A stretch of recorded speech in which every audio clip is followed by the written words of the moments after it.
so all can build. Let's shine, yeah. Greetings. My name is Kaya Nyambi Shivers, and you are tuning in to ARC Republic News.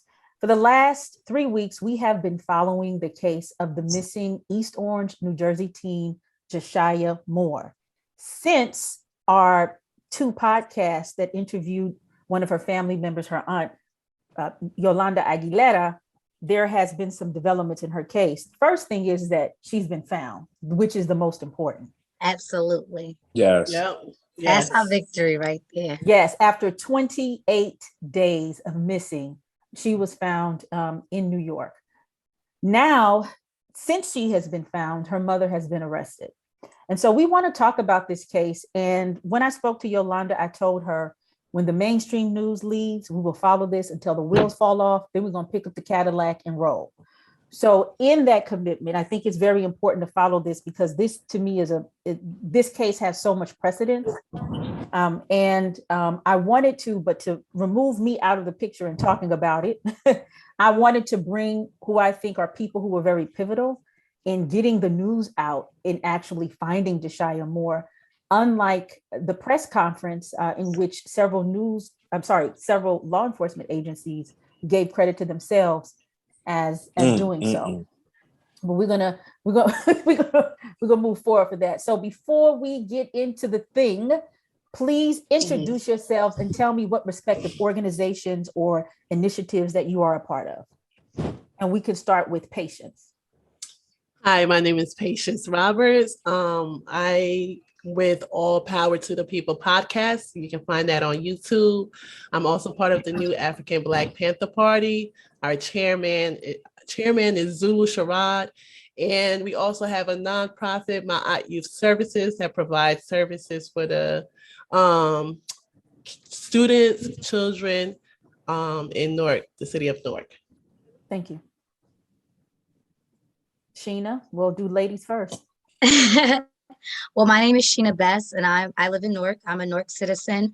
I have no organization that I'm attached to. I was just a regular person.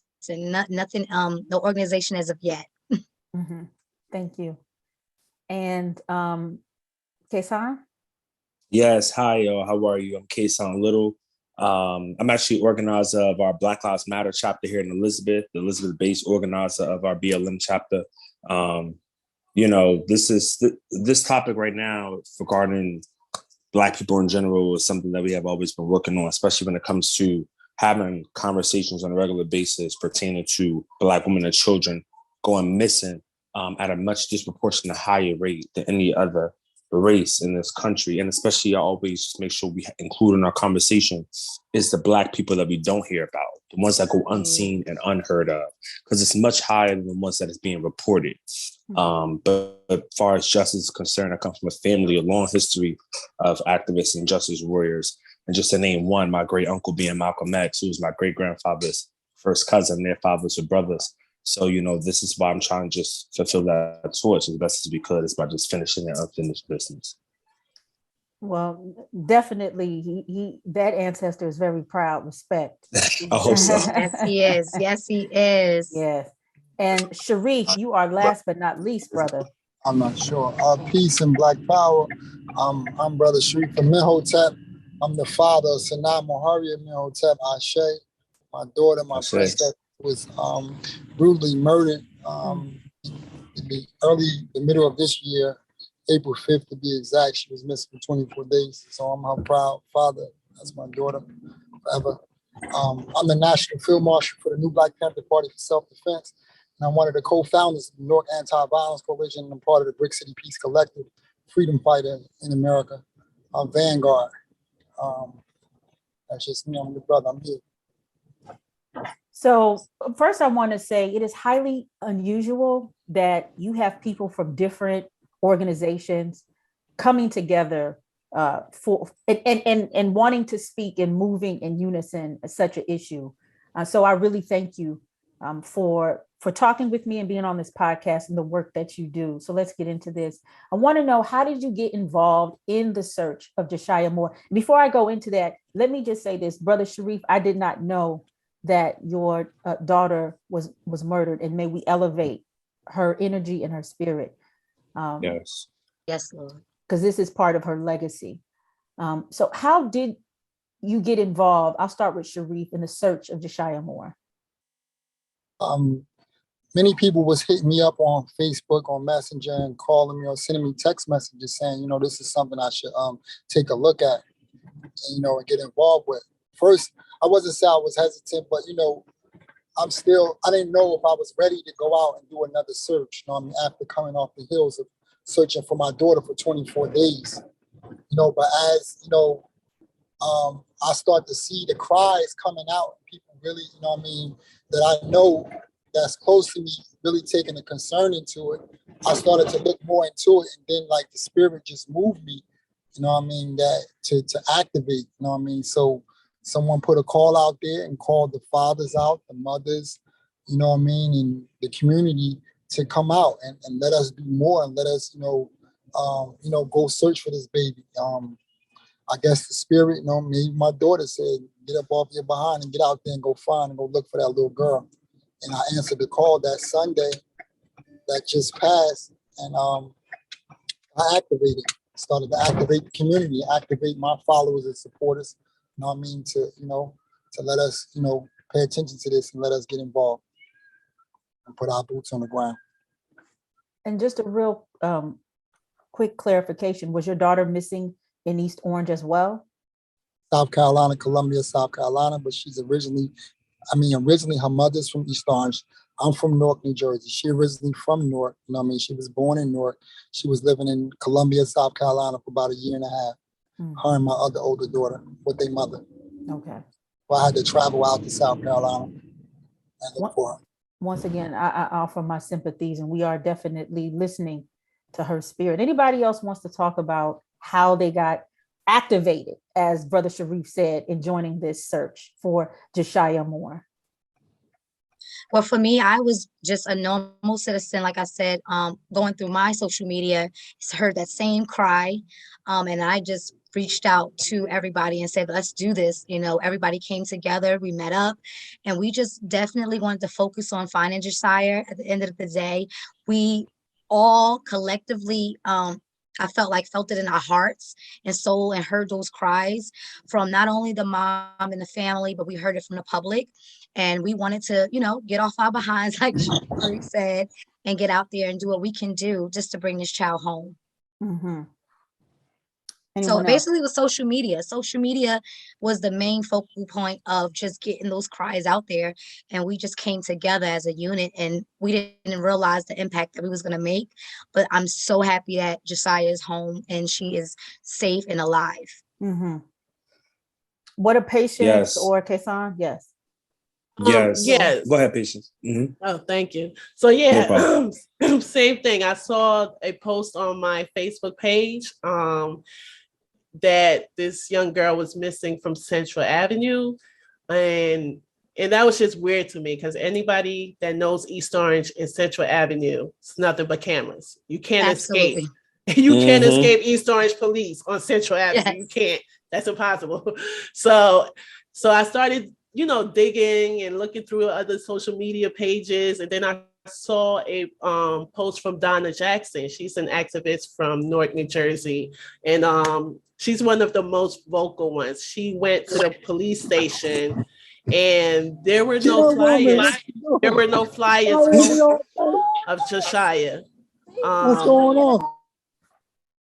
Yeah, there were no so her video went viral, and then a lot of people got involved and concerned and started sharing the story, and that's how I found out about it. And when I just saw the mother, and she was emotional, and she was telling her story, because I'm a mother as well, you know, that just moved me in a way. Also, being an activist, we have no choice, you know, that's our calling. When you're aware of a situation, you have to get involved, and you have to get other people involved. So that's how I came to know about this case. Okay. Sam. Yes. I would say very similar to everybody that shared it so far. You know, I've been doing this work for a while, for some years. And every time when either a Black baby go missing or whether it pertains to police violence on another Black or brown person, I'm always usually tagged or, receiving hundreds, if not thousands of messages. So when I had learned about JaShyah, I received so many messages on Instagram, Twitter, Facebook, even private messages. People was calling me up so much. And I was like, yo, y'all already know. Once when I receive more messages, I'm on my way. So that's when I just learned more about, the case, try to do my own little education. But even if I don't have that much education, we must act with urgency when our Black baby is going missing, period. Because you know what? The way the system was created to be, I'm not going to say nothing's broken because this is acting just how it's designed to act. The system does not protect or act with urgency when our Black babies go missing.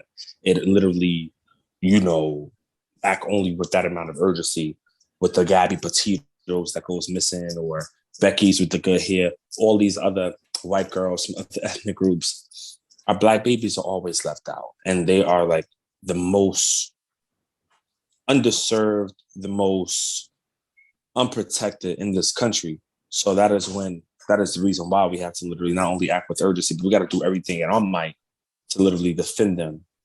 It's our duty to do that. And so when I learned about it, I've joined everybody on the ground, and we just been out there daily. And it was because I just want to highlight, because, it's not about credit, but we got to give credit where credit is due. Everybody that is on this camera right now played a part in obtaining JaShyah's finding. Okay.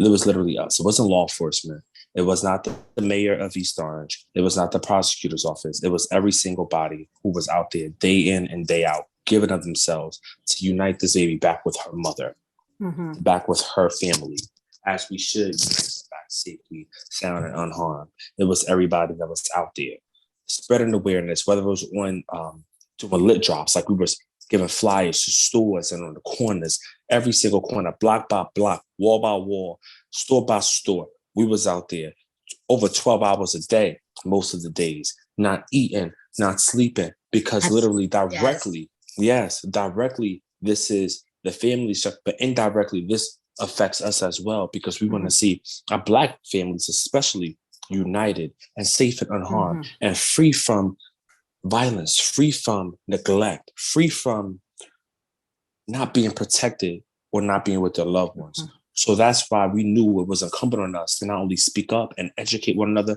that there's a baby 14-year-old in East Orange who has been missing for so long, but there's something that we do not know about this story. And we cannot go with what the media is saying. We got to literally learn about it. And we have to take the initiative and be open-minded to understand what really happened. And, that actually you started the next part of the conversation is that, like I said it jokingly, but it is very serious, is that at the press conference, all of the local law enforcement, East Orange Police was mentioned, Orange Police was mentioned, Essex County prosecutors, even the FBI, was mentioned. Even Elizabeth Police was mentioned. Okay, Elizabeth. I do have a question. I do have one thing I want to say. Not a question, I'm sorry. One thing I want to say about that. The police, they probably was there somehow. However, once we got and demanded those answers, and we did what we did, made those phone calls throughout the day, asking questions, where are the flyers? Why is not here? Why is not there? Once we start putting pressure on them, yes, they did try, jump in and do what they needed to do. But it took for us to really, really demand answers and demand about shutting the street down. Yeah, demand what's going on, why we don't know nothing, why there is no answers. And here it is at that point, 25 days later. We only been together for about a week. It was 25 days, 4 days in, we got answers. And that's all we wanted. And that's all the mom or whoever lose their child should get answers immediately. It shouldn't have to take 25 days or even 2 days. Answers should be happening immediately. And we need to, that was the whole goal. Okay, yes, they got involved. But if we never really put that pressure, who knows where we would have seen JaShyah ever again. And that was the issue there. And the FBI only got involved because of the proactiveness of the family, not of the East Orange Police Department. The family took that initiative and called the FBI because they needed and wanted their child back. Right. I mean, the family said that, East Orange Police were moving slow, if moving at all, on the case. And so they had to find ways. And they were doing that on purpose to do that, right? And so, yes, so that. So damn, we just gonna speak truth, huh? You gotta say it. Yeah. Listen, you know that saying, if you bite your tongue, it's gonna hurt. You know, so you don't want to speak the truth. I don't want to miss this point, because there are a lot of people who have lost loved ones. Brother Sharif is on the phone. Yes. Who did not have a blueprint. To me, right, what you created was a blueprint of how to advocate and activate when those who are taxpayer paying dollars go to don't do what it is you feel they should do. So Kaysan talked about it, Sheena talked about it. Please give us, like, what did it look like daily? Who was stationed where was going on? Because the fact of the matter is that there has been a Black Lives Matter movement, and there have been movements subsequently, but because of the pandemic and all of the tactics and breaking up all of these activist groups, a lot of just general public people don't know what you do when these type of things happen. So give us more information on what it looked like on the daily. Well, this was a particular situation that for me, I never ever was a part of anything like this. It was just a movement that we had to move quickly and fast and efficiently. So for me, it was more so making those phone calls in the morning, what's going on. Also, when we all got together, us having a mission of what we was going to do, whether we was knocking at door to door. I mean, we was in restaurants, club, anywhere that we had people just to get this word out. And for me, my job was to make sure when I did get this word out, for them to then educate them briefly, because you'd only see some of these people will be giving flyers for 2 seconds, but just to let them know, please post it. Put this as many places as you know. These are absolute strangers I would have never known. Please post this. Leave this flyer in your car, wherever you may go. Just letting that message come across. And that's what, for me, what I was mostly focused on is getting the word out. We all made phone calls. We all, asked what's being done, what happened, where we at now. Those are the things that we were doing. And at the end of the day, making that big impact on our community is showed all around the world. They had no choice but to pay attention. They had no choice but to get out and do what they needed to do. So I'm not going to say that we had an actual, today we're going to do. It was more so we going with our heart, our spirit, our mind, and at the same time remaining to find out where's these answers that needs to be happening right now. Time is too long. So when you were canvassing, did police canvass with you? No. No. I'm just asking. They followed us when we shut down. When we shut down Sharif, there he go. When we shut down the streets, they was following us. They was making sure that we wasn't gonna get hit by cars, because we was legitimately walking in the middle of the street, shutting down everything. Even buses will pull up. We will show the flyers, show everything, post it, take a picture, put it on your kids' Facebook. I don't care where you put it everywhere. So I personally never seen the police next to us passing out anything or anything. I mean, it was times I didn't see no police in sight, period. But wow, interesting. They say they were out there. Where they was at? They was trying to give Sharif. They was giving Sharif a ticket. Yeah, they were trying to give him a ticket. So they won the Sunday, like when we got involved. The person who actually, I wouldn't say organized the event or made the call, actually never showed up. What event are you talking about? For the search party, the first day, to begin as a community effort. I know the mom was doing a little bit on her own and maybe a little bit of supporters, but from a larger, community involvement and participation, the first time that we came together, not just East Orange, you had people come from Newark, you had people come from Jersey City, you had people come from Elizabeth, all over. I mean, met up, they put it on, they put it on the Fallen Soldiers page. RIP page in Newark, and they said we're gonna meet at 520 Central Avenue at what time was that? 5. The first day was 5. Yeah, 5 p.m. Yeah. So the people showed up, but what happened was, they didn't have any like people like I said, they don't give you a blueprint. You don't get a guidepost to how to go out and look for missing children. Now, I'm going to come with a little bit with some experience, because I just went through this myself, and I didn't have a blueprint or a roadmap or get it done. But I saw what I did do, was effective. So I had some experience on what we can do and what we should do. Because the number one, everyone showed up. Not a single person had a flyer. And that's like showing up at the gun range and you got the gun, but you ain't got no bullets. Right. So very importantly, I said we need flyers. We need lots of flyers. And then I said, we're going to go out and everybody just basically go live with this to show that people showed up. So that the people can see us. So first thing was like gaining, to have this go viral. And then we're going to pick another day. Everybody get everybody's contact information, and we're going to reconvene tomorrow. The very next day, we're going to do that.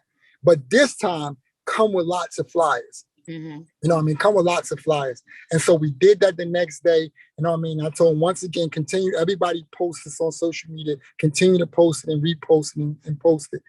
So when we showed up the next day, we had a larger numbers, and we had every news station in the country arrive.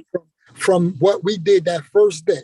That first day, everybody showed it. Everybody went live. They showed us out there. We went in a few abandoned buildings. We was hitting up a few areas, everything, but we didn't have no flyers. So I knew that the first thing was just to show our visibility and to show that, that people are out here looking for JaShyah. And so when we reconvened that next day, and everybody kept sharing it. We forced the media because it actually went viral. The first day actually went viral. Yeah, and so the next day, the media was like, whoa. Right. And then I had some of my people from organizations, they sent out press releases as well. Talking about the next meeting convening, to do the search party, the next following day, that Monday. So they sent out mad press releases and they responded. And when they responded, we went and got the mother, she joined us, and then it was on for there. And then we seen that the capacity that we had, and we know, and I learned from experience that, these searches are very long, very tiresome. And then we know that there are people who work during the day, there are people who work during the evening, there's people who work during the afternoon. So we broke it down in 3 shifts. Right. So we said, if you can't make because we looked at it that, that maybe during the night and the day is not a good time because maybe they'll be traveling. Maybe somebody can be out there during the afternoon. So we need people out in the afternoon. So we broke down in 3 different shifts. And we said, those who can sign up for the 12 o'clock shift, come out for 12 o'clock. Those who can sign up for the 3 o'clock shift, come out for the 3 o'clock shift. Those for the 5 o'clock. So we broke down in 3 different shifts, so that we can constantly rotate and constantly have somebody looking for almost like around the clock. And the effectiveness of that, because that's something that, I learned before. I was burning people out. And at the end of the day, if it's not your child, you're not going to get full participation like that to do a whole shift. And you need to cover as much ground as possible. Because people will be, they'll be duplicating the same areas.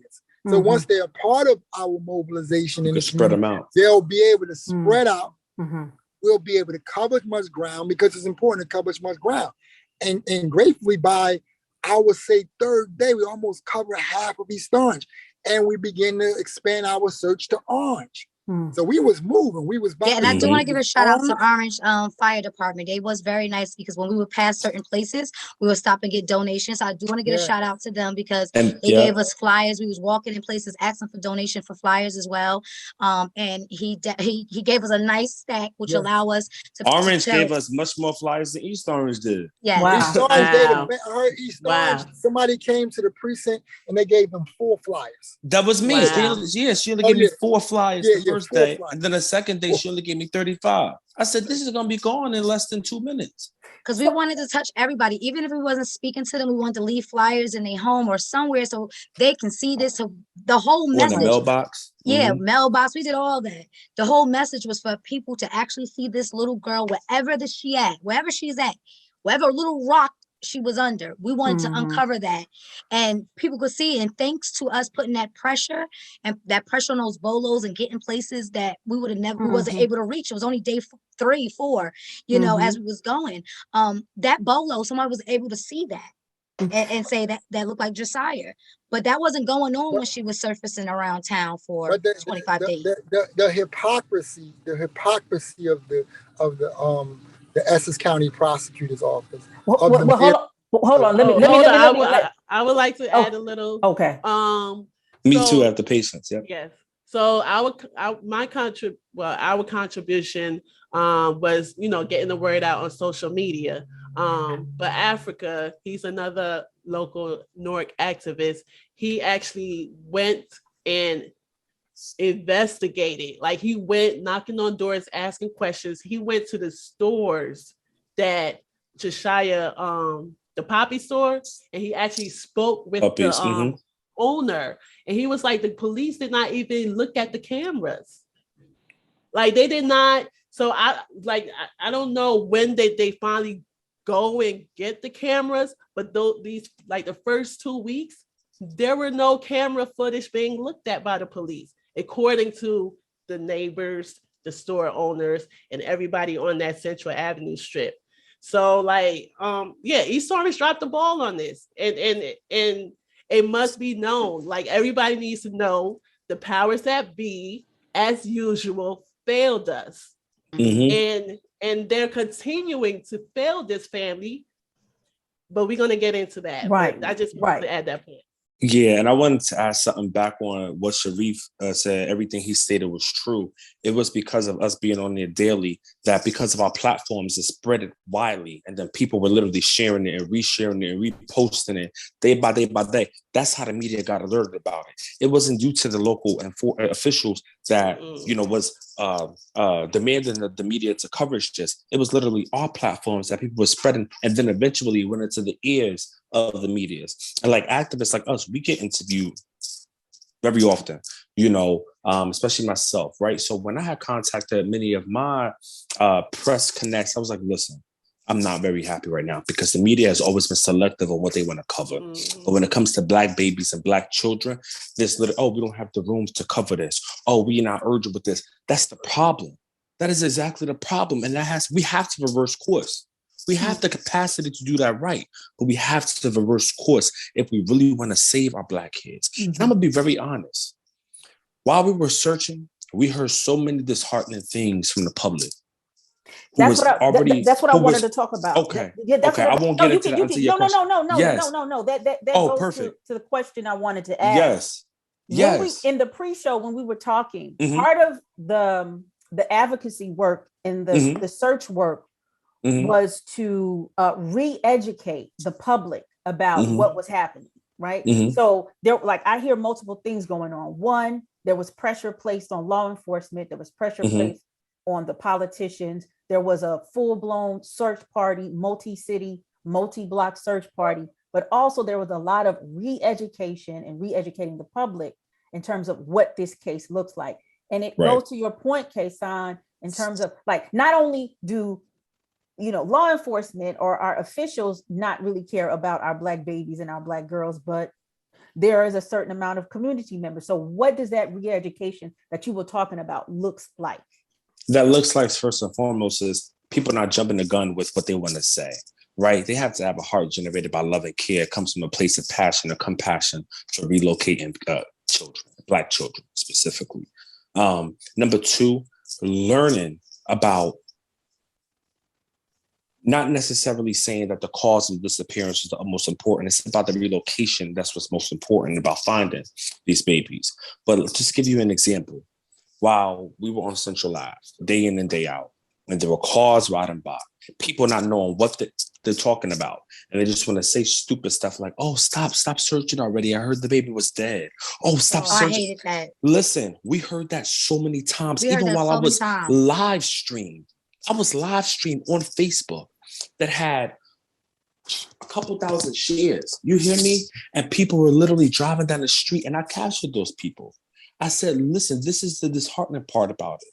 Not only are people so conditioned, but they are so They treat one another so inhumanely, and it has to stop. Like, that is so disgusting when this mother don't even know what her baby is. And yes, you have to remain hopeful for this mother, for this family who have not even seen their loved one in so many weeks. And yet, you are not even no investigator. You're no official. So for you that are just driving randomly down the street, have no clues about it, but yeah, you just want to be heartless and say, oh, stop looking, she's dead. And now, mind you, this isn't just one car. This was is a lot multiple, hour by hour by hour by hour. Mm-hmm. It was so hurtful. And then another part to that was they seen the lack of leadership from the city. I have to really call it out there. And they have definitely dropped the ball. And honestly, it was mainly because they wanted to be reactive instead of being proactive. Right. That's the problem. The mayor wanted to be reactive instead of being proactive. He wanted to say, oh, my police department is not only one of the best in Essex County, but you know what? They have been going out there shift by shift. No, they have not, because while we were going door to door and while we were not only educating the neighbors, but we were having constant communications with these neighbors and people in the streets, they said no one was at their doors, only for except 2 apartment buildings that we visited. Not every single door. So they did not cover even a quarter of East Orange going door to door. And I even heard it from some people who work for the city saying that the police department was not even there on a daily basis, as the mayor and the city leadership have gave themselves props during a press conference, saying because of their blue boys or their blue women, they were able to locate JaShyah. No, that was not the case. Well, I mean, if you just look at their social media pages, if you look at these agencies' social media pages, it's 1, maybe 2 posts, about it. But this goes to what Sharif was starting to talk about in terms of holding police accountable and also confronting politicians. What does that look like, Sharif? Yeah. So like, because it's like my thing, like when you understand like the establishment of policing agencies, know what I'm saying? They were never set up to serve and protect us, and things just become more clear and evident to us, especially when it comes to missing children. This is why there's over 400,000 missing children in this country. And 80,000 of that is women, Black women and Black girls, children, you know what I'm saying? It's an extremely alarming number because, half of these missing girls, know what I mean, have never been searched for, have never been looked or sought after from law agencies.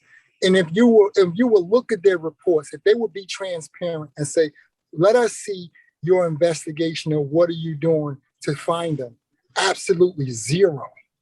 And it's not just here in East Orange, because I dealt with the same thing in South Carolina. And they never believe the parents. They never believe what we say when it comes to our children. You know what I mean? So they do no investigation. They do none of the things that they take credit for. It was the same thing that they did to me. They banked all these partnerships and about coming together. Yo, we met them. I had a whole full meeting with the sheriff department and asked them what could they produce? Like what? Oh, we can't share that with you, this and that. Well, we got some leads. Leads on what? Of course. On hotels. We talking about these things. She ain't in none of those places. If you go after these people, we will find my daughter tomorrow. But they refuse. They refuse to take, my advice. They refuse to interview these people. But when the pressure from the community and myself continued to be applied upon them, and we were outworking them. This is one thing they don't like. Law enforcement don't like. That's right. Outwork them. They showing the news, the media, everything on social media showing that we're outworking them and they doing absolutely nothing. Yep. So when the FBI gets involved, then they begin to question the East Orange police and ask them where they at in this investigation, and they can't give them no answers. So as a cover-up, they call the sheriff department, they call the prosecutor's office and ask them, listen, what are you going to do about the East Orange Police Department? Because if you don't, then we're going to take the case over and you people going to have something to explain. So as a compromise, the prosecutor said, we'll take the case over. When the last time you ever heard about the prosecutors taking over a missing person's case? Never. They have never done it in the history of our missing children. And she's not the first.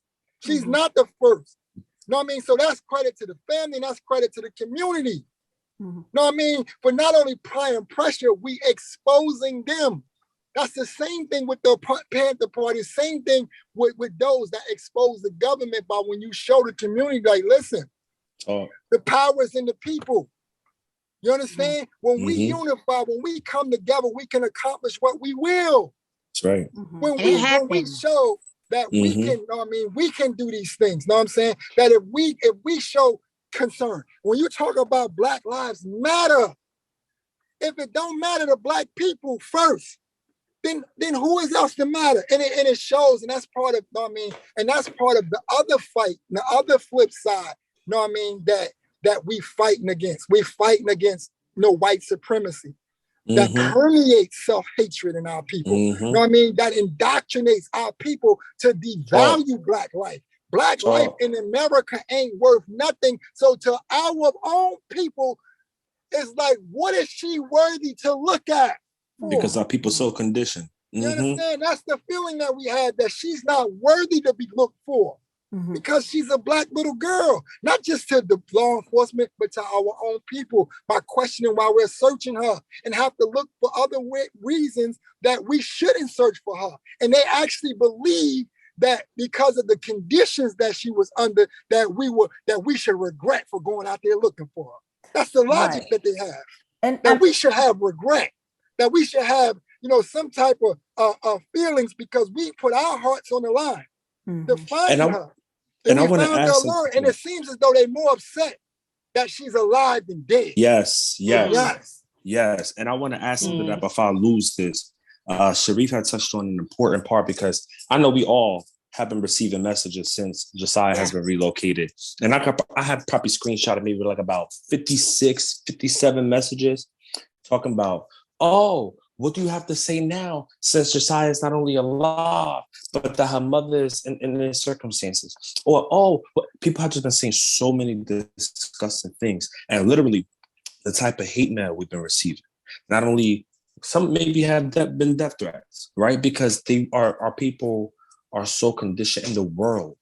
It's so stigmatized on thinking that anything that the media have put out or released, that is the truth. No, like Malcolm X stated, the media has the power to make the innocent guilty and to make the guilty innocent, and they are the most powerful masses. They are. We've seen it day in and day out. And it comes with defaming of character. It comes with defaming or attempted to lynch a Black person in this country. And that's what continues to happen. But it will also continue to happen if we don't fight back with power resistance. To ensure that not only is this wrong, not only will we allow you to put this type of, narrative out there, but we're going to intervene, because not only we got our duty to, but because our life really depends on it. And they're going to continue to do it if we don't fight back with that. And if we kind of lay out just kind of like the simple logistics of how JaShyah becomes, leading up to JaShyah's disappearance, the mother and JaShyah have a court case where they say that they were domestic violence victims in the middle of in a pandemic. What we know about the pandemic is that domestic violence shot up, right? So then you have housing security issues that are coming into play. And then the mother finds out she's in a life-threatening, has a life-threatening illness. All of these factors are coming in. And then the domestic violence case is against an East Orange cop. So all of these things that are all laying out, it's really interesting how people don't put these into the factors and factoring this into this conversation when we're talking about the culpability. Go ahead, Patience. The same way they released the charges, accusations on the mother, they failed to release. They failed to release all the details you just said. The mother is sick. She's dealing with a domestic violence case. Her and her daughter was abused by this man, an East Orange cop. And now the mother has a case against her. Like, this is not coincidence. This is totally calculated, and it's evil. Right. It's evil. How do you go after? And these are people with all the power and resources, and they find it in their mind that they're going to go after the little person, the most vulnerable person. And the public doesn't see that, because, the most disrespected. Like you said, Like you said, they're so conditioned and they believe in this white supremacy system that that kept us in bondage. And creates this self-hatred within ourselves that we can look at another human being that is suffering and take glee in that. And then you want to cover it up by saying, I believe the child. Don't dismiss. We're not dismissing JaShyah's trauma. We're not saying everything is perfect. We're not saying everything was perfect at the home.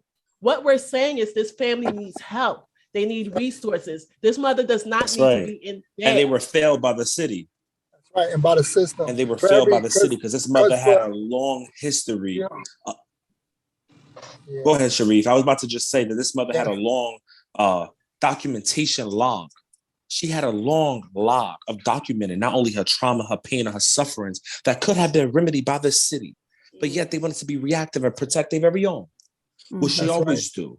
In every city, in every county, they want to protect their own. So the fact that in the midst of while they were protecting their own, we heard it from the FBI agent out there who, in the midst of her arrest, came out there and told us that no, the mother was not the cause of JaShyah's disappearance.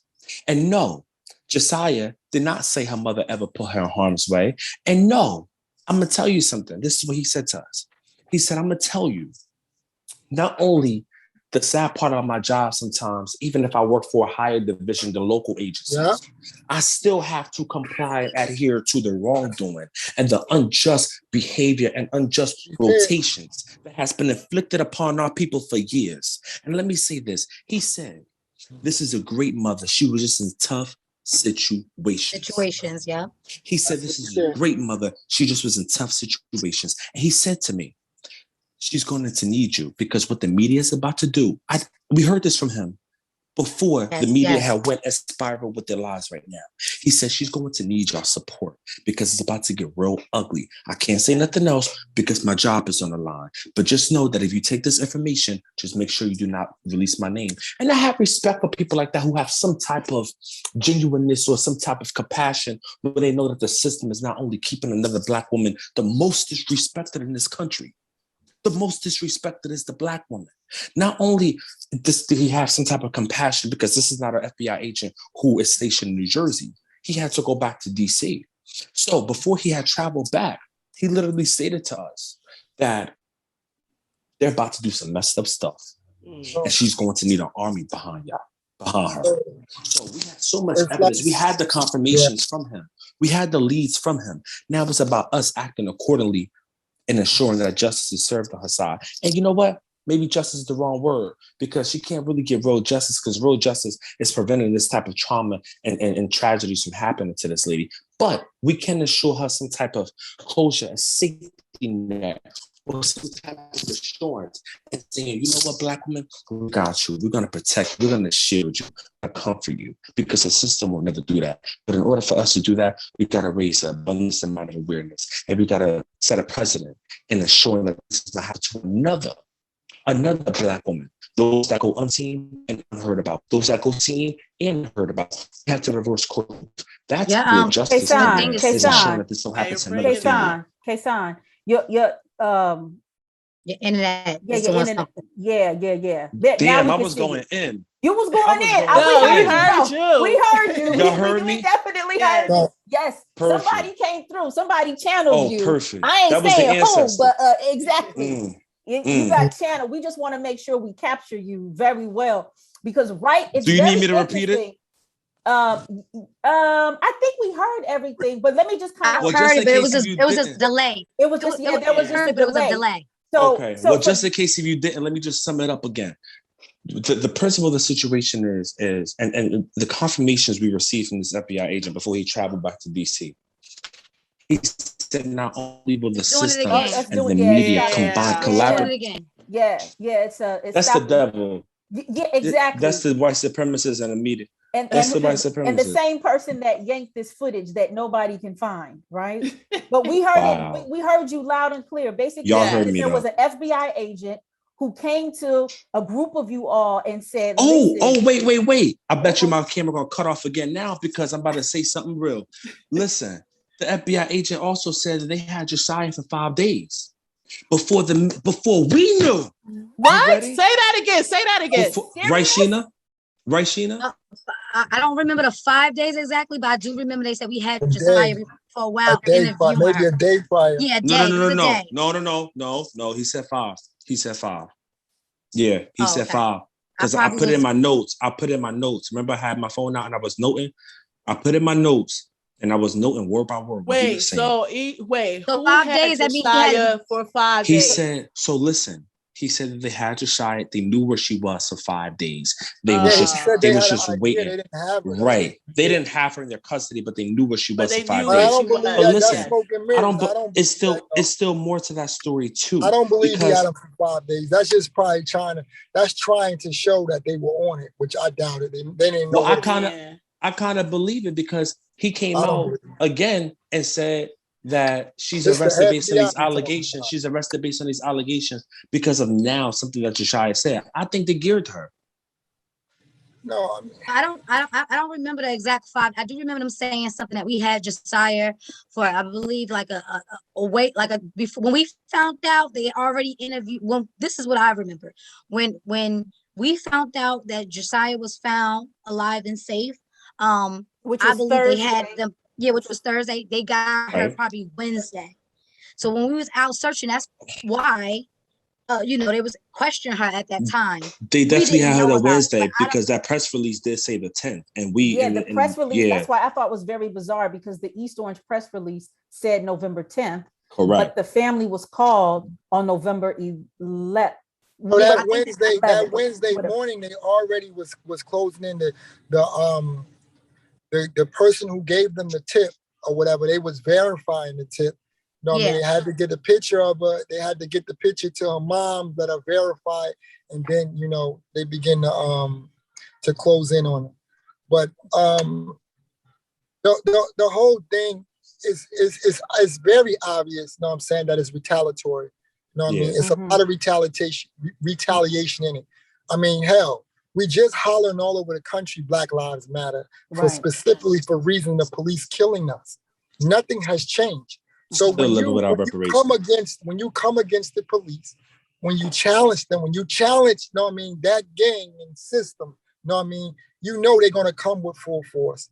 Mm-hmm. They're gonna come whatever reprisals, whatever way that they can. Mm-hmm. And what they've done, in this case, they can't physically murder her outright, but what they could do is try to assassinate.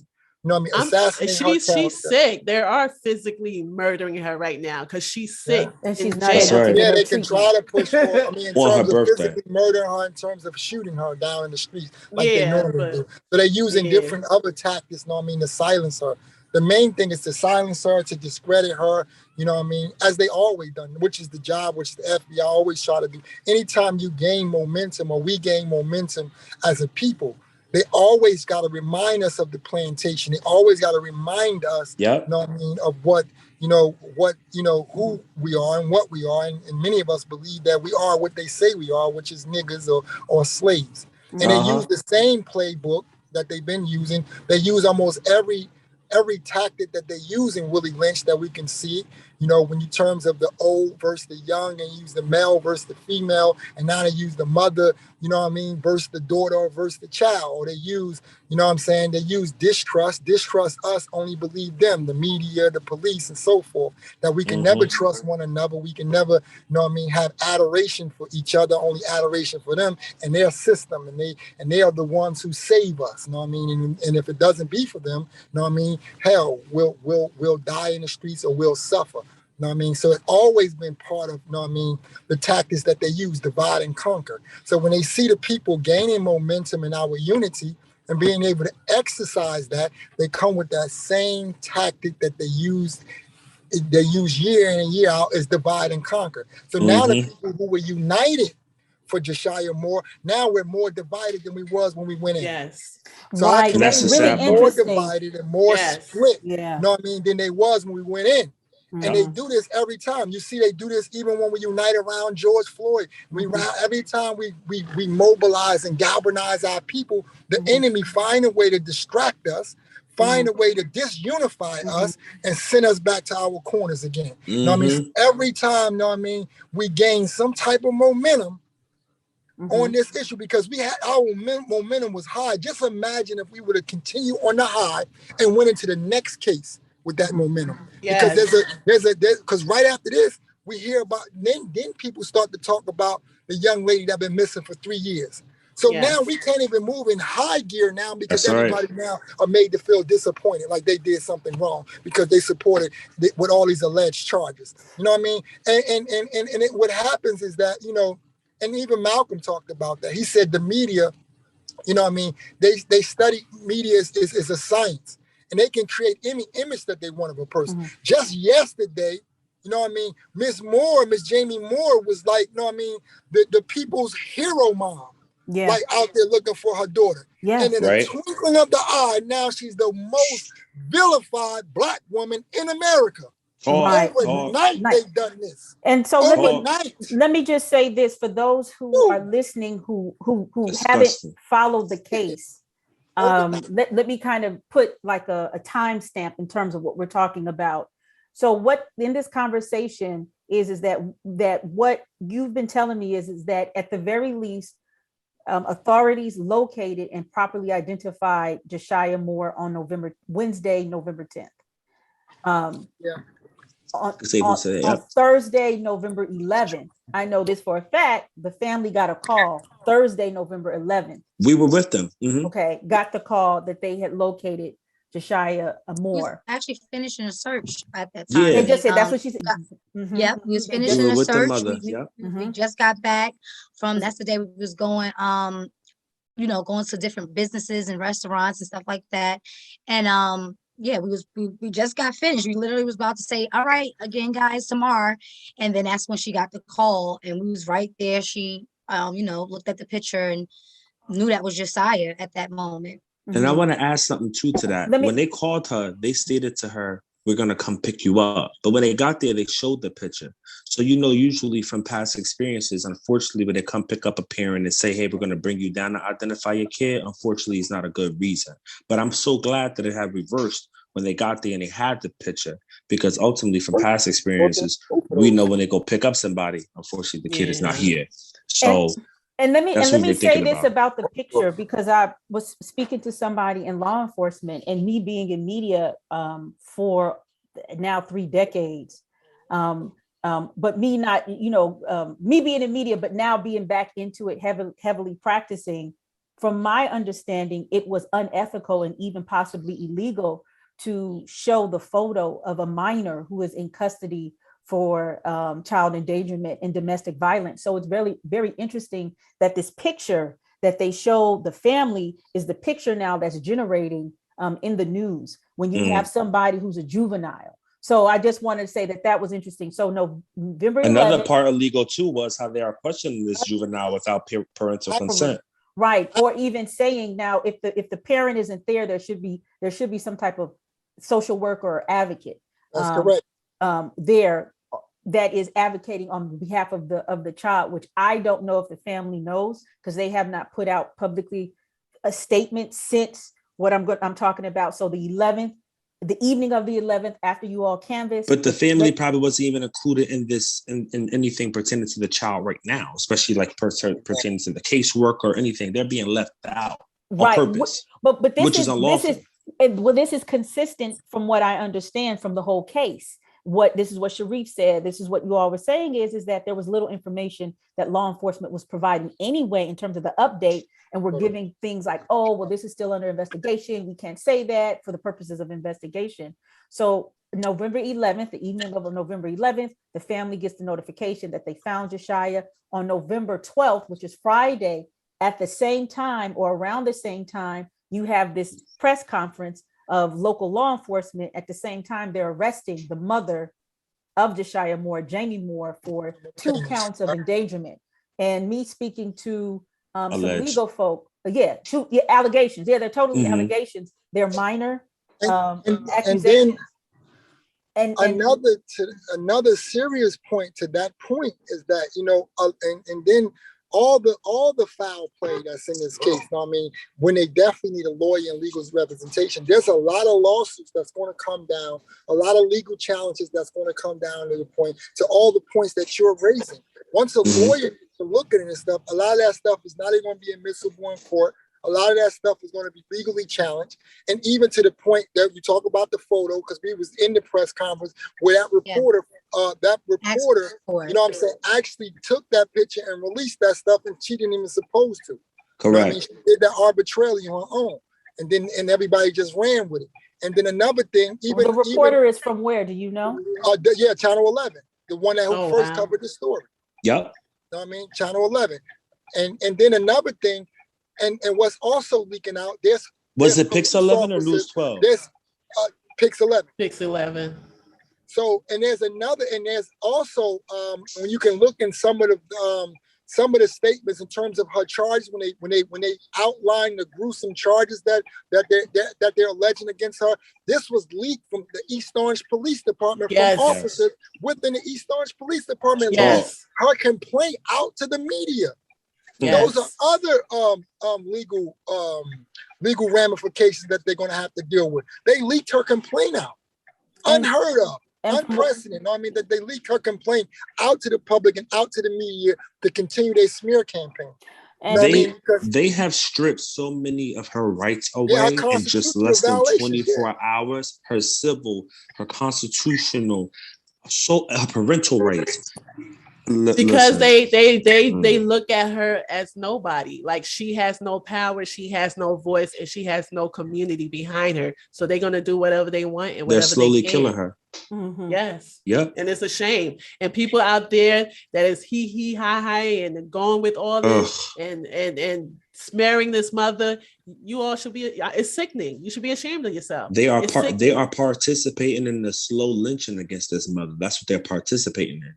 They're participating in the slow lynching and the continued villainization of this Black woman. So I wanted to talk, you mentioned it, Kaysan. I wanted to talk about this more. Now that JaShyah has been found, unfortunately, the mother is now, she's still detained. There is, from the last thing that I heard is that there isn't a set day that she's supposed to go before the judge. Currently, it is Monday right now, November. It's supposed to be Wednesday. It's supposed to be Wednesday. Yeah. This Wednesday. Several media outlets are stating Wednesday. Okay. So I've heard other. So we'll see because I've heard Sunday. Actually, from a legal standpoint, they have. Let me see. They got 48 hours to see the judge, and then you got 72 hours to have a hearing, a bail hearing. If they don't have within that 72 hours, she can be released. So is it 72 hours altogether? Or is it 72 hours after the 48 hours? After the 48. After the 48. Yeah, 72 after the 48. So that would be Wednesday. But from what I heard is that it could be Wednesday, Thursday, or Friday. It can't be past 72 hours. We shall see. This case, these people do whatever they want. Right. They do whatever they want. They're gonna add more stuff and she gotta stay there longer. But again, had it been a white woman strangling her kid in public, they're gonna say, "Oh, she comes from a good family. We're gonna let her go." The next day. So they're doing it on purpose. This is the system. Becky killed her daughter in the pool and she that's what they free. do. Come on. Look what we're seeing with the Kyle Rittenhouse trial right now when the judge is saying that Kyle is one of his heroes. Listen, this judge is literally protecting this white boy. This is just the Kyle Rittenhouse. Yeah, the Rittenhouse. Yes, this is America. Right. I just think that happens. The mother drives the kid to with the gun. But that's not neglect. That's not abuse. You're right. What about, just throw one more other example. Dylan Roof, after he killed the Black people, the cops took him to Burger King afterwards. So come on, like you said, this is what we're saying. But what was your question? Sheena had something to say. No, what I was about to say was the problem that is lost in translation with all the circus that's going on out in the media is, I don't care what the circumstances may have been. That's for the jury. That's for them to do. That's for them to do what they need to do. We still need to not automatically assume just if a kid went through whatever, they could run away, and we supposed to just not care. Because the further they out here, this is going to be the longer they're going to get in more harm. And it should be channels that are met. If a kid is feeling any type of way with anything, a mom is feeling any type of way with anything, it should be some type of crisis center that people can go to. They shouldn't be vilified or making them feel like they're a bad mom. Because if everybody had that, if every mom had that exact same microphone or mirror on them, there's going to be a lot of kids that's not going to be with their parents. Okay, it's only because of this high profile situation, and it's been magnified by 10. So I just feel like at the end of the day, I feel like the main focus is she's alive. She's alive. That's a victory that is not even being celebrated. They just snatched You're right. it. And it's not even. And I feel like most of law enforcement are upset that she's alive, because they was hoping the outcome was going to be, we're going to find this Black baby deceased. And there wouldn't be any questions that needed to be answered. Because if she was deceased, nobody be in jail, nothing would be going on. But it's just crazy, because at the end of the day, answers still need to be answered. And that's what the judge and jury and everything be going on. But we could clearly see this. This is obvious what's going on. And if nobody can see what's going on, I really think they blind to the situation. So I want to put this question back on all of you who have been advocating and have been very open and have used all of your resources to work on this case. Could you give me more, or give us more information about what has been the public response after finding JaShyah, and as well after the detainment of the mother, Jaime Moore? For me, what I'm getting back is I keep hearing the same thing. I knew it was a reason she left. I knew it was the mother had to do something. Somebody had to do something. It was a reason for her to leave. And that right there is a hiccup, because I just feel like if there's a reason for a kid to feel like they have to be out on the streets to speak to anybody in their family and tell them what's going on, or even when she was being questioned about the previous cop, what he did. If she was, I would feel like she would say something. And I want kids to feel like they should be able to open up and say something to somebody if you're going through. I think this is hard. This is just crazy all across the board for me.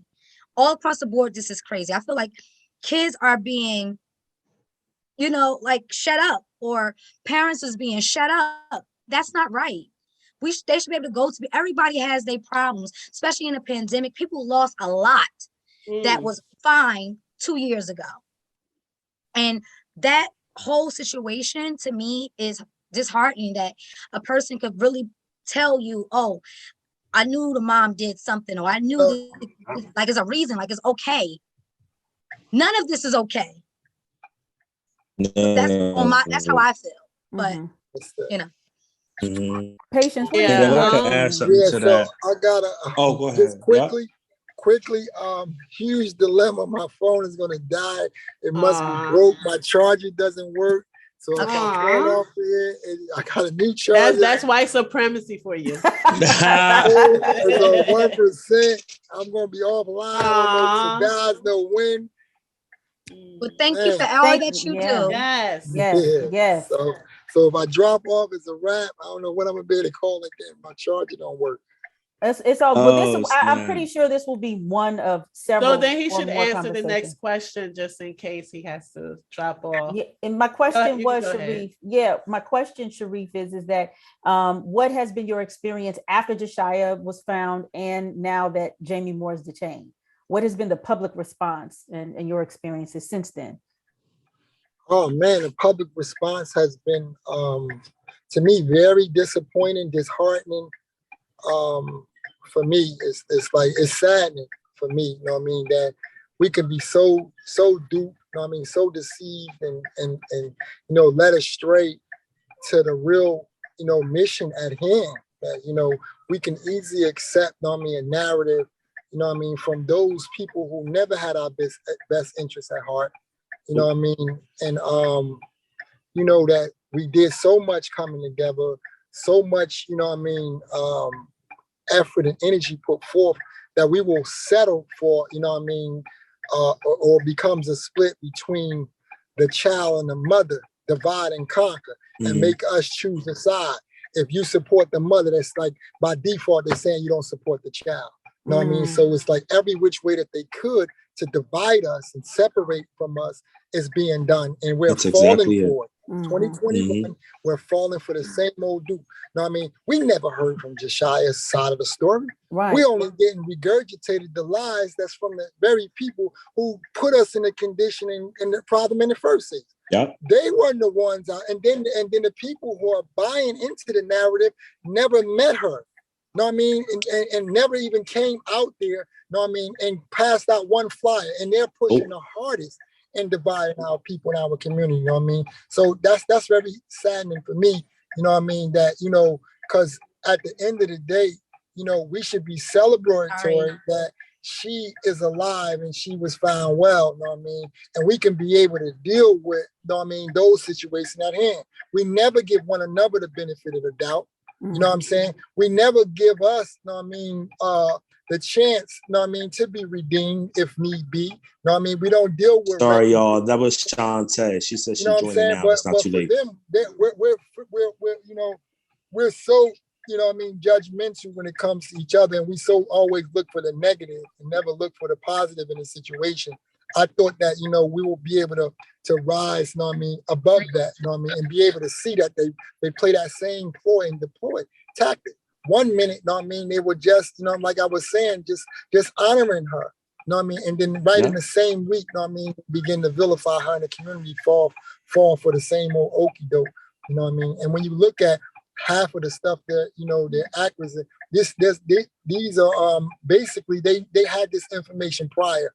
You know what I mean? So they was just, I guess, they were anticipating a different outcome that they didn't receive. And it seems as though that they're upset, and even it's saddening that it seems like the community is upset that she was found alive. I mean, I don't understand it. You know what I mean? At the end of the day, you know what I mean, that the mother should not be punished for looking for her daughter. And it shouldn't send the message that, that if you look for your daughter, you know what I mean, and if everything ain't going on right with you, there will be reprisals coming at you. You know what I mean? There will be, so that's the kind of message, you know what I mean, that it seems as though it's sending our community and sending, you know what I mean, other mothers around the country, that if you don't have all your ducks in a row and your shit is not clean, you better not start crying wolf.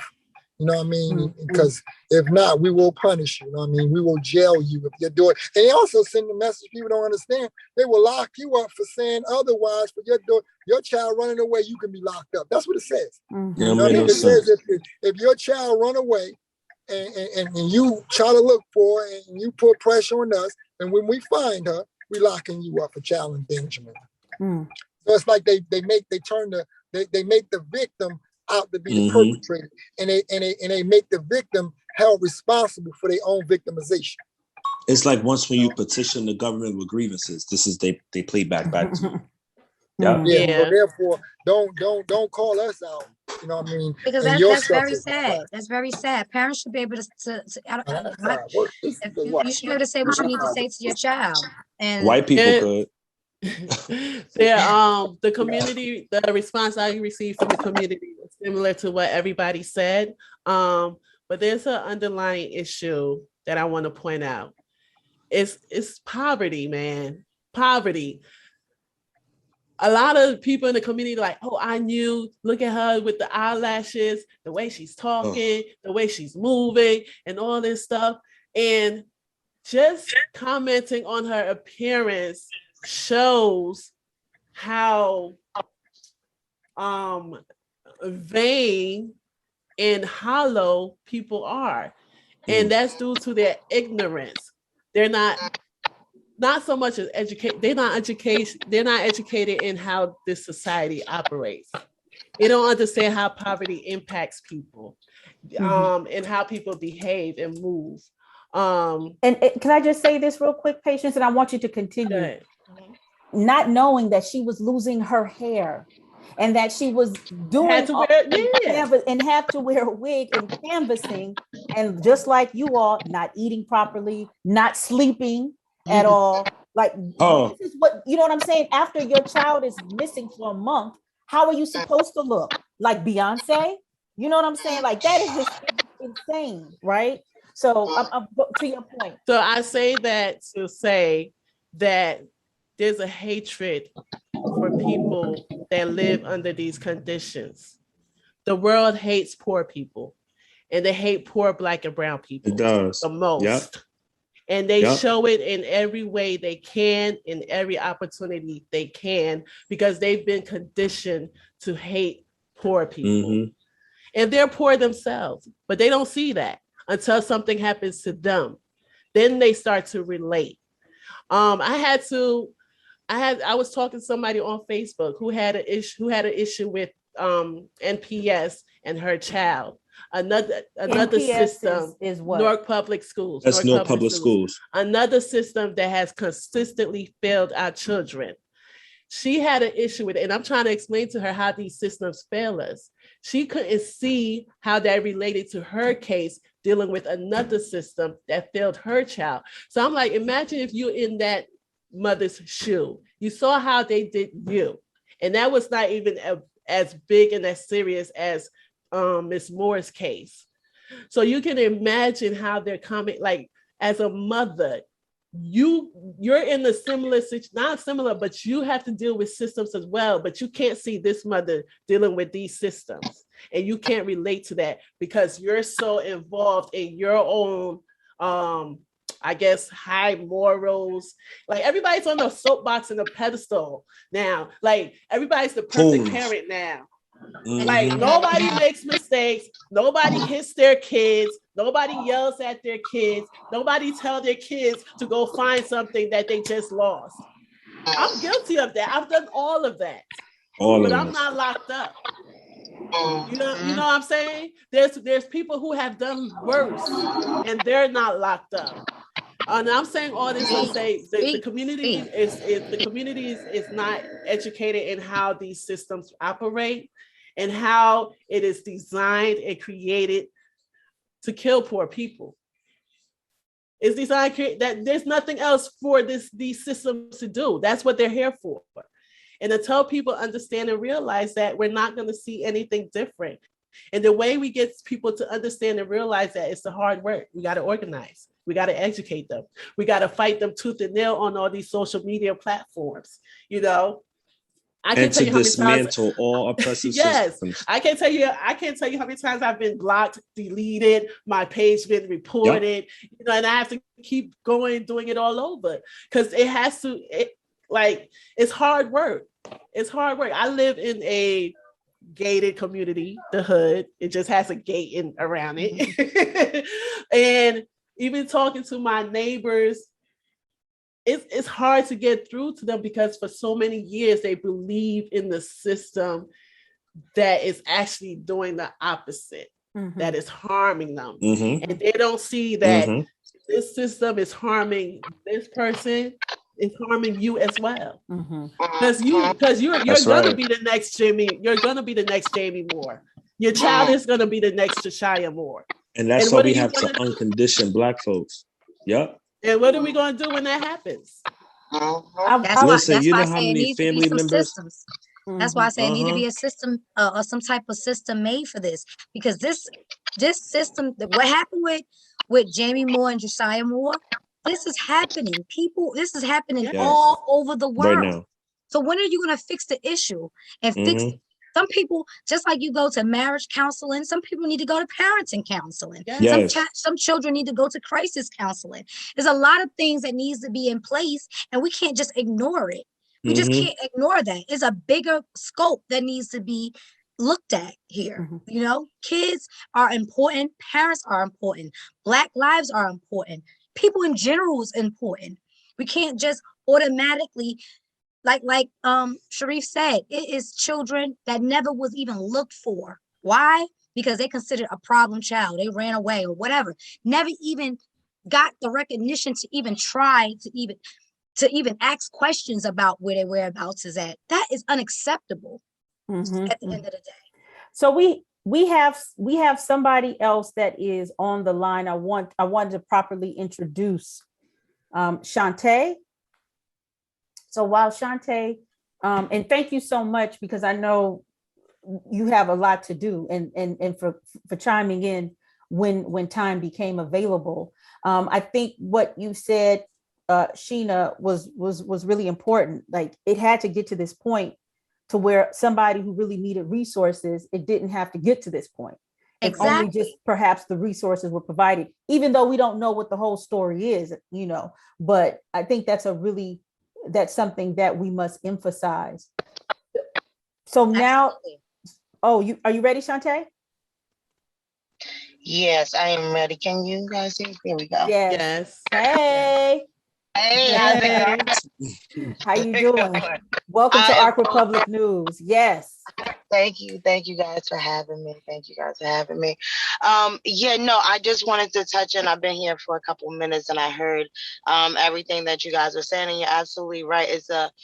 The biggest point that I want to bring to this is that we got to remember that the media and everybody, they're doing exactly what they want to do. Like, they supposedly knew a lot of the information before time. Why did they allow, if it is true and all of that stuff, like, she was out there with us every single day. Why didn't they do anything before all of this? It's just like, I just wanted to shine light on it's just the where they're trying to prosecute this mother is just like completely wrong.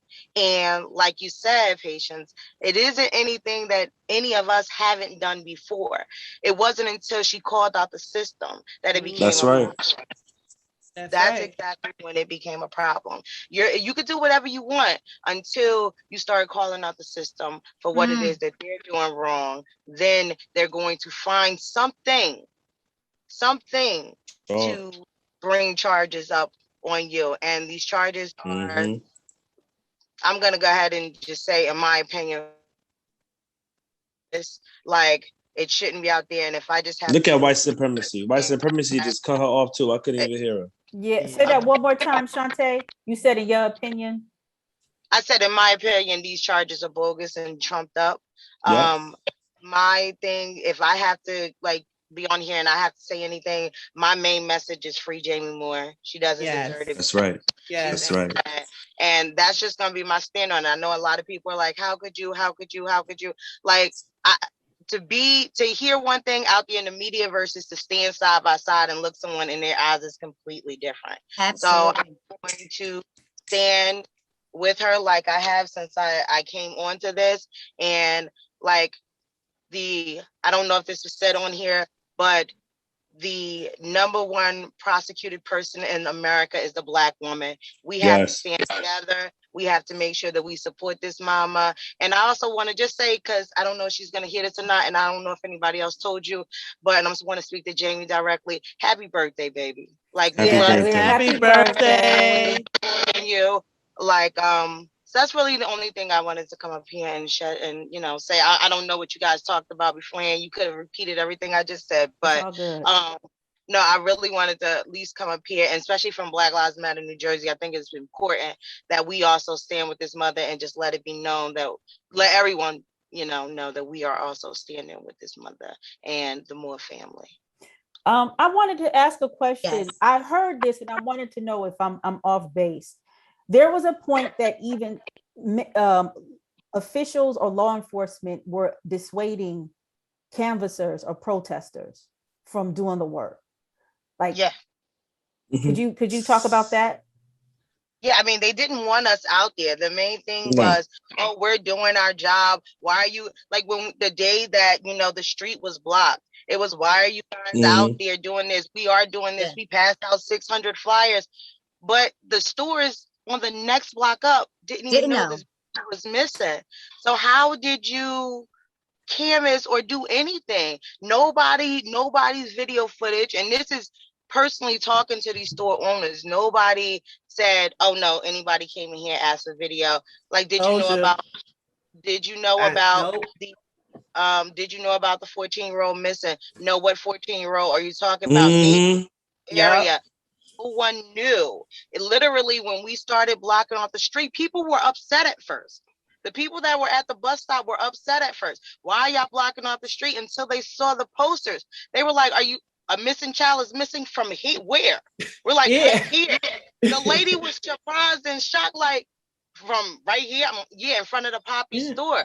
They were like, oh my God. And that's when you saw the community join in with us. You had an Army vet out there standing in the middle of the street and said, if there's a 14-year-old missing, you're going to arrest me too until you bring her home. That's The right. community, it's a shame that the community did not know, but they claimed that they were doing what they were supposed to do. They did what they were supposed to do when we rung heat to them, and it became national news that this baby is missing. And I would say barely then. Even after then, it was like, because soon after JaShyah was found. You know, like what kind of investigation they were doing, what kind of investigation they did to lock up the mother. Like how, like that happened, like into like I don't understand how you sit here and explain a process to people and then you don't follow the process. Because I don't see how you did a whole investigation and then lock up the mother in one day. But this is my thing. I feel like that was definitely not the case, because if you and you saying that living situation wasn't what supposed to be or whatever the case, then why you didn't take Jaden from day 15, the 15th, 16th, 17th, 18th, 19th, 20th, all those days? You allowed that baby to stay with that mom under these conditions that you claim is the conditions of why of certain things. You let that baby stay there. So there you fell again. It's like a constant domino effect of failure.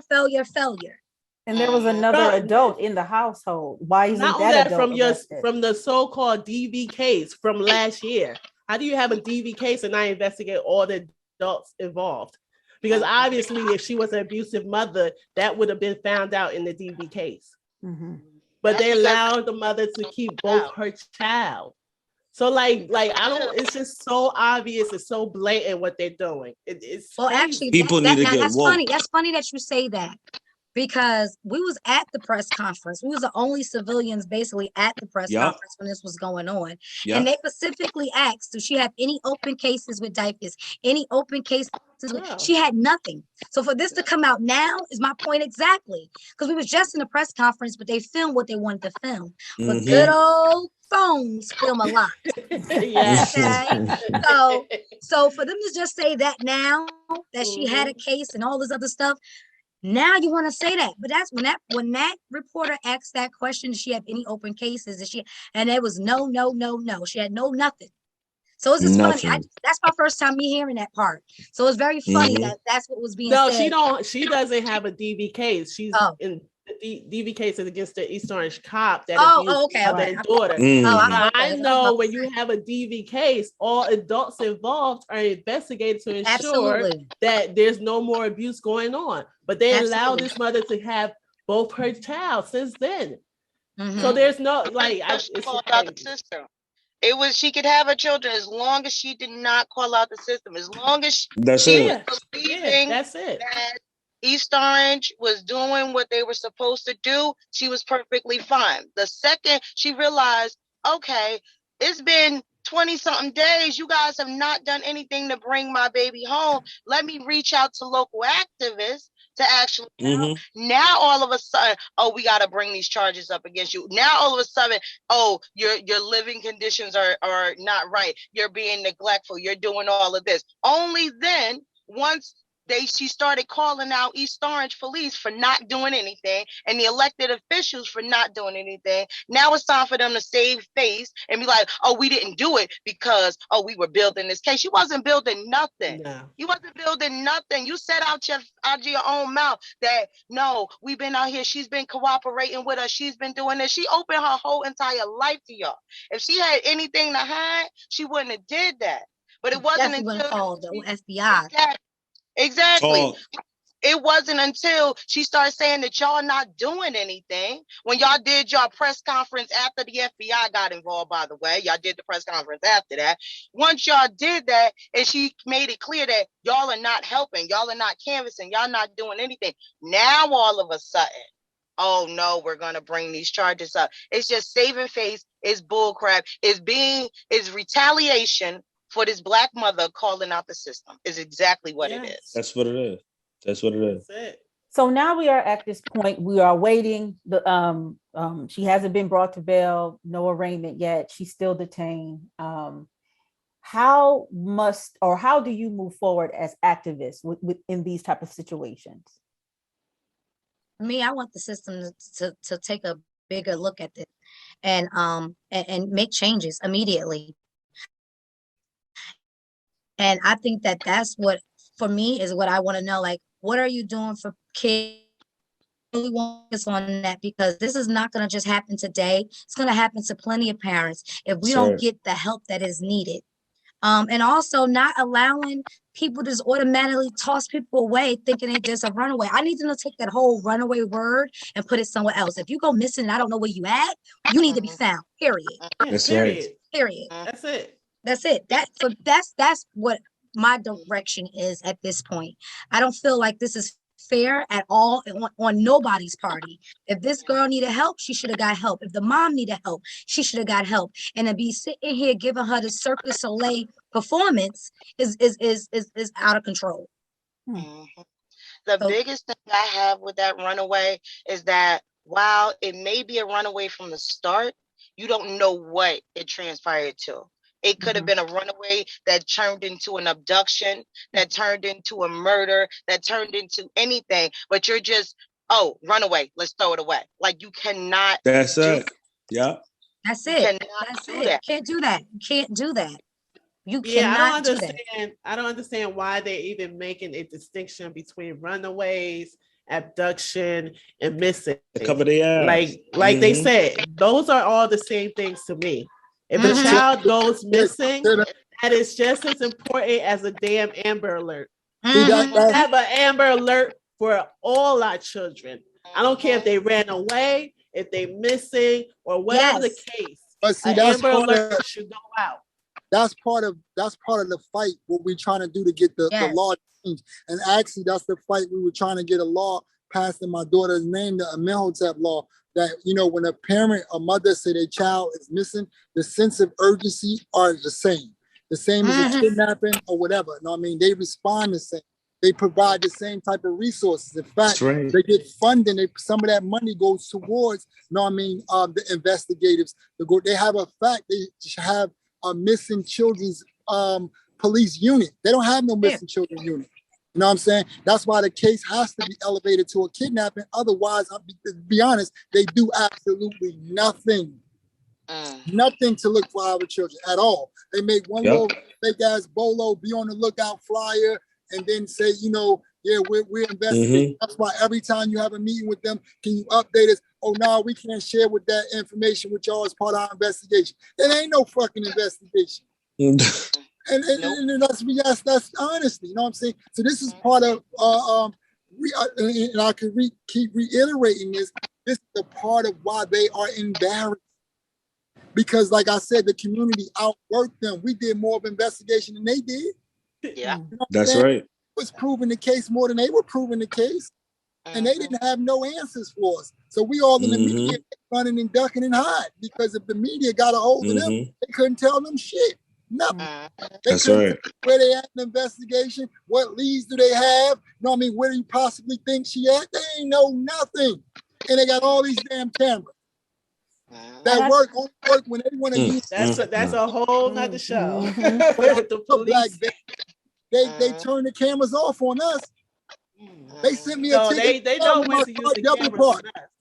They sent me a ticket in the mail on Central Avenue for idling my car, double parked. I got the same ticket on Main Street. Not only they showed my car, they showed the store, they showed your license plate. They get down to your license plate. Right, and we need to reiterate that we didn't say that is that part of the conundrum of the investigation is that this baby girl, according to authorities, the footage that they had, she just kind of vanished out of the frame. They didn't have a lot of camera work. So that's to your point, right? And also, Sharif said something I thought was really interesting in terms of having a special unit for missing children. I think there needs to be a community arm that holds police accountable when it comes to children and domestic violence cases. which is, this push now across for more like civilian review board. But in this age where you have high sex with trafficking, subpoena power, you need these outside investigative or outside groups to hold these agencies accountable, who exist because of our tax dollars, right? That's right. I think that was some good points. How can we move forward? Patience, Shantae, Kaysan. I think the community activists, like all of us, just need to keep pushing, keep supporting this mother, this family. I'm going to continue to do my part by, again, battling these folks on social media and doing podcasts like this, having conversations with other community members so we can get educated and understand, like, we got to fight for us, because they're not looking for our kids. They're not looking for us. The only thing they're looking to do for us is to harm us. So we need to become our own safety net. And when situations like this arise, we need to come forward and continue to outwork them, because they're not going to ever work for us, ever. Nope. And we need to realize that. We need to understand that this system, the police, the politicians, they are not for Black people. They are not for poor people. They're not for us. So you should never be on the side of them. You should always be on the side of the people. I don't care how dirty our side look, how complicated or how wrong or right we may be. You should always be on the side of the people, because the system do not care about the people. They do not care about you. They don't care about your family. So you need to stick with the people. We need to support Jaime Moore and her family. And if I could just add, this is all about centering directly impacted folks in the decision-making process, uplifting their voices and giving a voice to the unheard and amplifying their voices, letting them know that we value your needs, your wants, your wishes, and we're going to act on it, execute it in all aspects of life pertaining to you and your children and your families. And this, what we're seeing right now, is really nothing new. It's a continuing villainization of Black people in this country. And it's sad, because again, this is them justifying their wrongdoing. This is the same type of playbook they have played and run on for years and years and years, and trying to justify their wrongdoing. When you could literally, like I said in the beginning, we have the power to reverse course. We have the capacity to do this right, but we won't do this right because, again, they know so many are conditioned. They're going to basically, I can't even think right now. It's just heartbreaking. And it's so disheartening, because if you're not directly impacted, they don't expect you to be outraged. They only expect those to be outraged that it's literally just about them and their families. And this is about educating one another, letting people know that, all right, we got a big task to fulfill. We have so much work to do.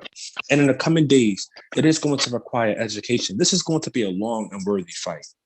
A long and worthy fight, because they are working day in and day out, up and around the clock, and stealing and robbing this lady of her life slowly. And while people are going and sticking with the media right now, I even had to curse some family members out, just like Sheena had, Shantae had, everybody did, because we know the sad reality is our people are too damn conditioned. And it always takes a small group of us to stand up to power's face and say something is wrong, and we're going to do something about it. Too conditioned. They run with the media so quick because they depend on the government. I don't depend on the government. I fight against damn government. I want it to be dismantled. It has nothing to do with my paper. I want it to be dismantled. Abolish and restructure from the ground up. It's doing that again with your network, baby. When you said dismantle, that's white supremacy. When you said dismantle, it was like, it's white supremacy. That tech demon. It's white supremacy. But this is what I'm talking about right here. They have the power literally through social media, through the media, to literally interject when Black strong voices is trying to speak up against them and retaliate and resist back with power, resist back based on our pain, our trauma, and our suffering that they have inflicted upon us for hundreds of years since we first was trafficked here to this country. That's all I got to say, but free Jaime Moore. Absolutely. Absolutely. We had touched on education, so it's just a couple things that I want to leave the viewers with. And I really pray that none of you guys have to ever go through this, but if you do, your child comes up missing, there are certain things that you can do.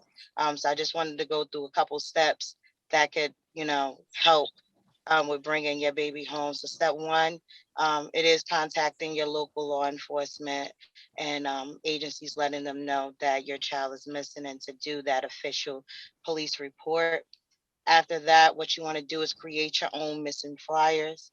It's really simple. You can take a picture, put missing at the top, do a Word document, edit the picture in it, put missing, because a lot of people do Facebook posts, but we always stroll past posts, not knowing whatever, it says whatever, we just stroll on to the next one. Once you do that, you want to reach out to your local activists, make them aware that your child is missing, because your grassroots activists are going to be the ones who care and is going to stand with you, just like you see in this case. We're going to stand with you to the very end. Even if the police turn their back on you, we're going to be the ones that stand with you. Mm-hmm. After you notify them, you want to create, if the activists are more than likely going to say, we're going to do the search, but if not, then have them, create your own search. This is the areas that your baby frequents. This is a school, whatever the case may be. I always say, we're not detectives. We're not perfect. You're not perfect. You're not going to know. It's fine. Do a starting ground. You'll be surprised whatever information you pick up on the ground and who actually feels more comfortable talking to the community versus the people. So you want to do that. After that, you want to notify other activists, if you can, from other areas outside of your area. That way they can share it and it starts to go viral from there. There's several ways you can find whoever your local activists are. You can Google activists, so you can say activists Newark, New Jersey, and a ton of people will come up based on news articles and everything like that. You can put in BLM, whatever city or state that you're in. If there is a local chapter, will pop up that way.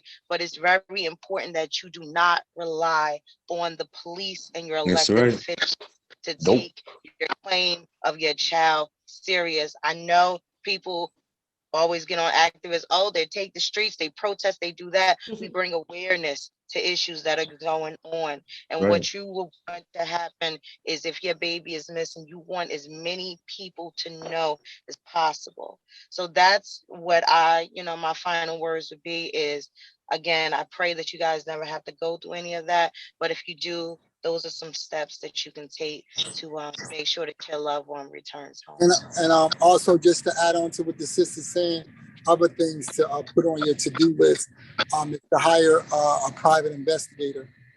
You definitely need a private investigator. And you also definitely need a GoFundMe page. Contrary to popular belief, you need a GoFundMe page. But part of that GoFundMe page is because you want to do a cash reward as soon as possible. If you have any money, do the cash reward. Because, sadly, our people are motivated by monetary gain. You know what I'm saying? Everyone don't have a heart out. Money, money does, make people act in ways, because just mindful. They don't know you know what I'm saying? So if they have type of incentives in it, it definitely have cash rewards. And that's from talking to some private investigators who've been in the field for a long time. They said most of the times that's one of the main ways that, in terms of when you do get your visibility out there, when you do get the person name out there and they do see that cash reward, they'll be quicker to jump on that phone call to get that money. You know what I'm saying? So those are two very important things to do. Private investigator, because they can get things from the police that you can't get. They can get phone records for you. They can get inside Instagram accounts for you that you can't get. They can ping locations that you can't, you don't have the technology to do. So a private investigator is very important. Yeah. And I just want to add, contact your local independent media. all media is not fashioned the Yes. same. Talk.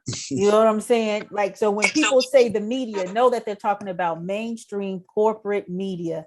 They are not talking about boots on the ground, local, you know, activist driven media. There is an arm or a branch that you can reach out to that will definitely help in the cause. We're going to do this again because we're going to have to follow up. One of the things I would like to see or personally see, one of the things I feel we don't do enough of, but we've said it in this whole thread, is celebrate JaShyah coming home. So I think it's important that we celebrate and stand in victory in some way, shape, like a real block party, something like that we need to have sometime around the holidays, because this is definitely a very special moment. But we do offer our concern and care to those who are still looking for their loved ones, because the holidays is a very difficult time of the year. But we just want to know all Black babies, all Black matter, Black women, Black men matter, and there are people who will ride hard for you. And I thank you. So last and final words are always to my guests, and we will wrap this up. What are your thoughts? Thank you for having me. I want to give a quick shout out to Africa, Donna Jackson, Yolanda Johnson, because those are the 3 people I followed that made me aware of this case, and they're all local activists. I want to thank everybody that's here today. Thank you for your hard work. Thank you for pounding the ground, for looking for JaShyah. I know this life is hard. Activism is not a hobby for anybody. This is a way of life for us. We live, we breathe, we bleed, we sweat this. So when we know what we talk of, and it's funny to me because when we're engaging with the community, there are a lot of people that think they know, and they really don't know. Like one of the people you named too. So I want to give you guys your props, your credit, because I understand how hard this work can be, how stressful it can be. And I just thank you all for being there, because you guys are saving lives. You really are. Like a thief in the night. Go ahead, women. I just want to give a shout out to everybody that's on this panel. You guys taught me a lot. You know, I definitely learned a lot throughout this whole process, and I really, I'm just ecstatic at the end of the day that our mission was met. We did that, and shout out to everybody that's helped us, that came out there, that was out there, all the people that shared the post. I just want to thank all of you guys for everything that you do. And that's it. What are you doing? Anyone? I don't know where we at. God, I almost broke my chair.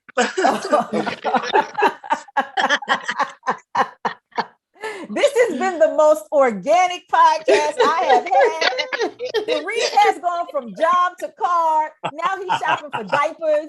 I mean, this is all type of shit going on up in here. I love it. I just absolutely. We are real people. You know, we are real people.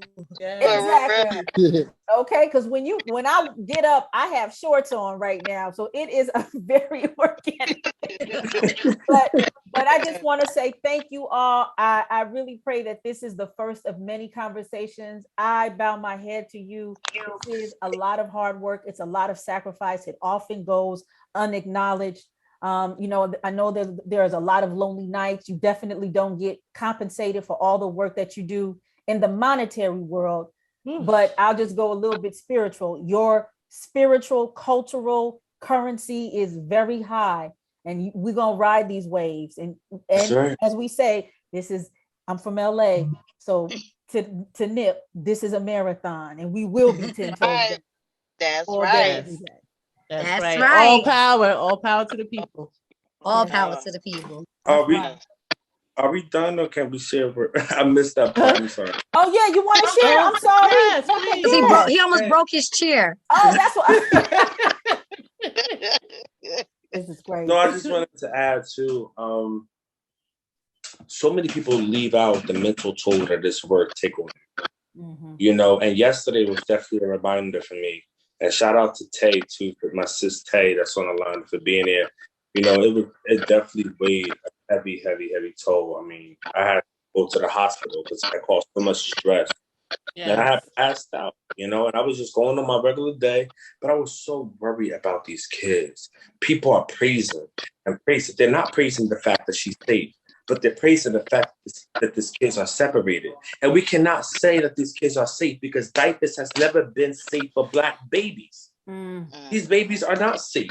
So don't sit here and say that these babies are safe. They are not safe. You hear me?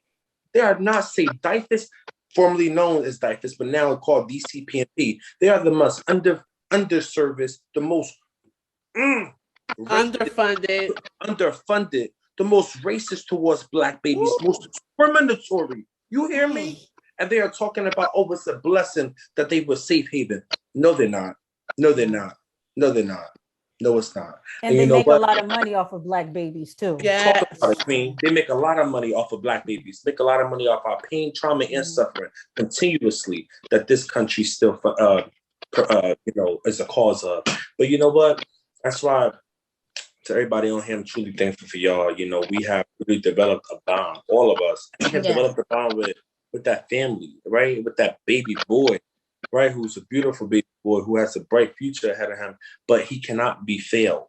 He cannot be failed. And JaShyah cannot be failed. And that mother cannot continue to be failed. And they are being failed by the system. But we got the power to remedy that. And we must do it based on the steps we take. And we got to remember this, that we all are power. Power means the ability to act. And we have been acting day in and day out. And that's why the country literally are so intimidated about Black people. It's because they know that we will just sit there and allow people to just tell us what we should do pertaining to our life. Now, we not only have a voice, but we also have some action plans in our rubric, and we know what's best for us. And we're going to demand our presence to be felt, heard, and valued and addressed. And we want to sit at the table. We want to be involved in the decision-making process. We want to have a say-so. And damn it, we're going to take this country over. This is our country too. Our ancestors built this for free. You don't have no power or say-so over our bodies, over our hearts. You're not going to tell us what is best for us more than we know what's best for us. We know what's best for us. So that's all I got to say. But much love to all y'all. Thank you. Thank you. Yeah. Thank you. Shantae, some final words? I really want to shout out my brother. He is no longer on the call. Sharif, he dropped off, but I saw he did the initial call to action that got all of us we gotta come together. So big shout out to him because he's dealt with this and through his grieving, he was still strong and 10 toes down and got us all together and said, look, y'all, I know everybody working on something else and y'all got this and y'all got that, but we all got to come together right now because we got to find this baby. So I just want to salute him and just give a big shout out to him. King, thank you. We appreciate you, for just putting the call and putting your boots to the ground each and every time and bringing us all together so that we can make sure that we get the mission accomplished. And guess what? JaShyah is home because of us. Make no mistake about that. JaShyah is alive. That's important. She's alive. Alive. And when I say home, I mean home back as far as she's out. She, because of the work that we put in. So salute to all of you. Sheena, thank you right there for being there. Not taking no mess. I tell you, I wasn't taking no mess. Yeah.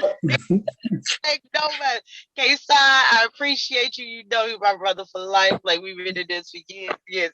I appreciate you always keeping focused and being there. Nah, it was definitely a team that really is family. So much behind the scenes and cries and just everything has been this from what y'all saw out there, there was, in addition to that, I'll tell you, hours and hours of phone calls and Zoom calls and tears and praying and everything else that went on behind the scenes. Like, it was really, really a team family effort. And shout out to the family. Shout out to Yolanda. You know, like, sis, we love you. We appreciate you. We here for you. Like, don't stop. Like, you are definitely Jamie's backbone. Continue to be there. And we love you. Jaden, we love you. We miss you too, baby. You know, like, he is a breath of fresh air, that little one. And I mean, and that's really like, we really became a part of their family from being there, and we saw the pain. And like, it's sad that this is the outcome, and this is what this family now has to go through. Right. But final words is we gonna be here. We're gonna be here. We ain't going nowhere. We ain't going nowhere. So if you are, into the community, if you guys are going through something like this and you don't know who to turn to, we right here. That's it. Right. No judgment, no shame. Come, like, we here. We gonna be here for you. That's my final words. Not the police. Yep. Well, on that note, thank you, Arch Republic. Thank you, Arch Republic. Yes, thank you. Yes, thank no you, problem. Arch Republic, for letting this be a platform for us to talk to and talk about and get this out there. So thank you. That is my job. That is my role. I'm honored, and let's keep this conversation going. I know there's a lot of stuff we have to discuss, especially as we're climbing out of this pandemic and the resources are getting shorter and shorter and shorter. So happy birthday, Jamie and JaShyah. We hope to see you. Happy birthday. Thank you. Let's embark on the Arc Republic to hear current news that's published. More than gossip and chatter, covering current affairs that matter. We talk issues with professional views, all keeping you in queue. We wanted a higher vibe for these days and times, to free the voices and minds, reporting the sign of the times, so all can build. Let's shine, yeah.